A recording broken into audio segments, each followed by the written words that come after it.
प्रभु यीशु मसीह के पवित्र नाम में आप सभी को जय मसीह की। मैं आपका स्वागत करता हूं अपने YouTube चैनल पर। आज हम परमेश्वर के वचन के द्वारा सीखेंगे कि परमेश्वर का न्याय निष्पक्ष है। जब परमेश्वर न्याय करता है तो वह किसी का पक्षपात नहीं करता या किसी के मुख को देख करके उसका न्याय नहीं करता।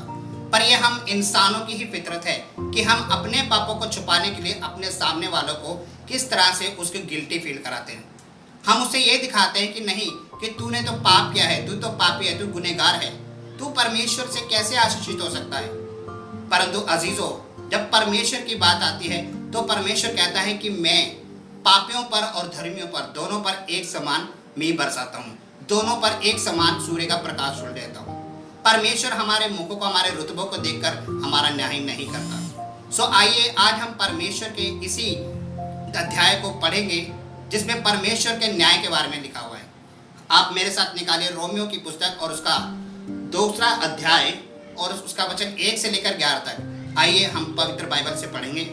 यहाँ लिखा है, अतः हे दोष लगाने वाले, तू कोई क्यों ना हो, तू निरुत्तर है, क्योंकि जिस बात में तू दूसरों पर दोष लगाता है उसी बात में तू अपने आप को भी दोषी ठहराता है। इसलिए कि जो दोष लगाता है स्वयं ही वह काम करता है। हम जानते हैं कि ऐसे ऐसे काम करने वालों पर परमेश्वर की ओर से ठीक ठीक दंड की आज्ञा होती है। हे मनुष्य, तू जो ऐसे ऐसे काम करने वालों पर दोष लगाता है और आप वह ही काम करता है, क्या समझता है कि परमेश्वर के दंड की आज्ञा से बच जाएगा? क्या तू उसकी सहनशीलता, धीरजता और कृपालुता को तुच्छ जानता है? क्या नहीं समझता कि परमेश्वर की कृपा तुझे मन फिराव को सिखाती है, पर तू अपनी कठोरता और हठीले मन के कारण उसके क्रोध के दिन के लिए, जिसमें परमेश्वर का सच्चा न्याय प्रकट होगा, अपने लिए क्रोध कमा रहा है। हालेलुया। परमेश्वर का वचन जो हमें बताता है कि तू जो दूसरों पर दोष लगाता है, क्या यह समझता है कि तू खुद इस पाप से, इस जो दूसरों पर दोष लगा रहा है, इस प्रकार काम करके तू अपने ही दंड से बच जाएगा? हम दूसरों पर दोष लगाते हैं कि तू पापी है, तू व्यभिचारी है, तूने चोरी की है, पर हम ये नहीं समझते कि जो बात में हम दूसरों पर दोष लगा रहे हैं, हम अपने ऊपर भी वही दोष अप्लाई कर रहे हैं। क्योंकि परमेश्वर कह रहा है कि तुम किसी का न्याय नहीं कर सकते, तुम्हें किसी का न्याय करने के लिए नहीं बनाया गया। हम किसी को ये नहीं कह सकते कि तू चोर है या अपराधी है या व्यभिचारी है। हम ये कह सकते हैं कि तू अपने पापों से मन फिरा, तू अपने गुनाहों को परमेश्वर के सामने मान ले। हम ये कह सकते हैं क्योंकि परमेश्वर का वचन कहता है कि जिसे परमेश्वर ने बनाया उसका गिर जाना या अस्थिर रहना उसके परमेश्वर के द्वारा ही संभव है। क्योंकि कोई भी, जिसको भी परमेश्वर ने बनाया, चाहे वो पापी हो या धर्मी, उस सबको परमेश्वर ने ही अपने स्वरूप में बना है। फिर उसका स्थिर रहना या गिर जाना ये परमेश्वर के ऊपर है। परमेश्वर का वचन कहता है कि जब दाऊद याकूब के साथ उसकी बात हुई तो उसने कहा कि हे याकूब, तू ईर्ष्या क्यों करता है? क्या किसी मनुष्य का गिर जाना या स्थिर रहना उसके मालिक से ही संभव नहीं है? क्या तू ये नहीं जानता कि मैं जिस पर दया करना चाहूँ उस पर दया करता हूँ और जिस किसी पर दंड देना चाहूँ उसे दंड देता हूँ। इसलिए अजीजों, परमेश्वर जब न्याय करता है तो किसी के रुतबे को या किसी के मुख को देखकर न्याय नहीं करता, बल्कि वो उसके कामों के अनुसार न्याय करता है। परमेश्वर का वचन कहता है कि जो अच्छे काम करेगा, जो अमरता की खोज में होगा, जो संयम में बना रहेगा, वही परमेश्वर के उद्धार का कारण होगा और परमेश्वर की आशीष उस पर मिलेगी। फिर चाहे वो यहूदी हो, यूनानी हो, चाहे लेवी हो। परंतु जो वाद विवाद करेगा, अत्याचारी होगा, व्यभिचारी होगा, उस पर दंड और कोप पड़ेगा और उसके जीवन में कलेश आएंगे। फिर चाहे वो यूनानी हो, यहूदी हो या लेवी हो।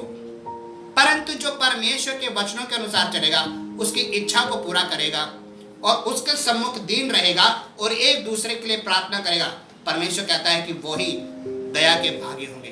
परमेश्वर का वचन कहता है कि अगर तुम किसी के पापों को क्षमा करोगे तो परमेश्वर भी जो है तुम्हारे पापों को क्षमा करेगा। अगर तुम दूसरों पर दया करोगे तो परमेश्वर भी है तुम पर दया करेगा, ताकि जब वो न्याय का दिन आए, उस समय जब हमने पापों को क्षमा किया होगा तो परमेश्वर उस दिन हमारे पापों को क्षमा करेगा। क्योंकि परमेश्वर क्षमा करने में बहुत ही विश्वास योग्य है।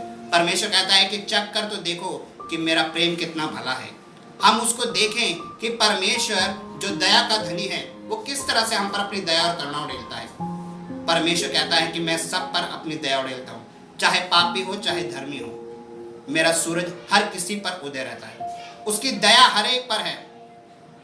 पर हम ही हैं जो उसकी दया रूपी धन को, उस सहनशीलता को तुच्छ जानते हैं। जो वो आज धीरज धरे हुए हैं, जो वो आज कृपा हम पर करे हुए हैं, हम उसे तुच्छ ना समझें, क्योंकि ये दया और ये कृपा और ये विलंबता जो है हमें अपने पापों से मन फिराव को सिखाती है।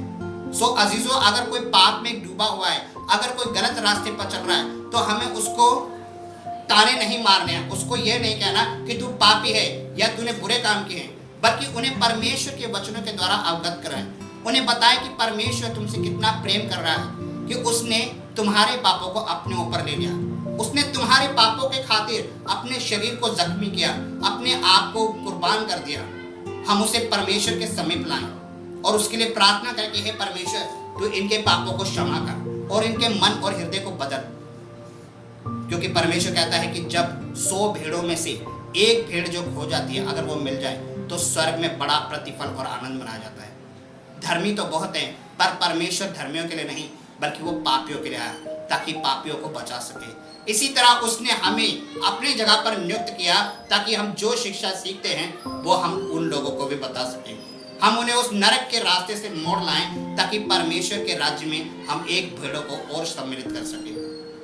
परमेश्वर चाहता है कि आज हम उसके उस कामों को जो वो खुद करता था वो ही काम करें। इसलिए परमेश्वर कह गया कि जाओ और जो आज्ञा और जो शिक्षा मैंने तुम्हें मानना सिखाया उन्हें दूसरों को भी मानना सिखाओ और उन्हें मेरे नाम से चेले बनाओ और बाप और बेटा और पवित्र आत्मा के नाम से बपतिस्मा दो, ताकि वो लोग क्या है परमेश्वर के राज्य में आ सके। इसलिए परमेश्वर का न्याय क्या है? परमेश्वर का न्याय यही है चीज़ों कि हम जब वो आएगा तो हमारे कामों के अनुसार जो है वो हमें प्रतिफल देगा। हम अपने कामों को सुदृढ़ रखें, पवित्र रखें, निष्पाप रखें, इस जगत के अभिलाषों से दूर रहें, ना कि हम उस मोह माया में पड़ जाएं, व्यभिचार में पड़े, मूर्ति पूजा में पड़े।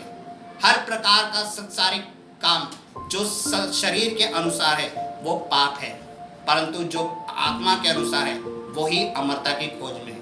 हमें आत्मिक बातों पर ध्यान लगाना है, एक दूसरे को कन्वर्स करना है कि हम परमेश्वर के संतान हैं, एक दूसरे को परमेश्वर के लहू में डुबाकर उसे पवित्र करना है, क्योंकि परमेश्वर ही है जो हमें उद्धार दे सकता है। उसके अलावा और कोई नहीं जो हमें हमारे पापों से छुटकारा दे सके।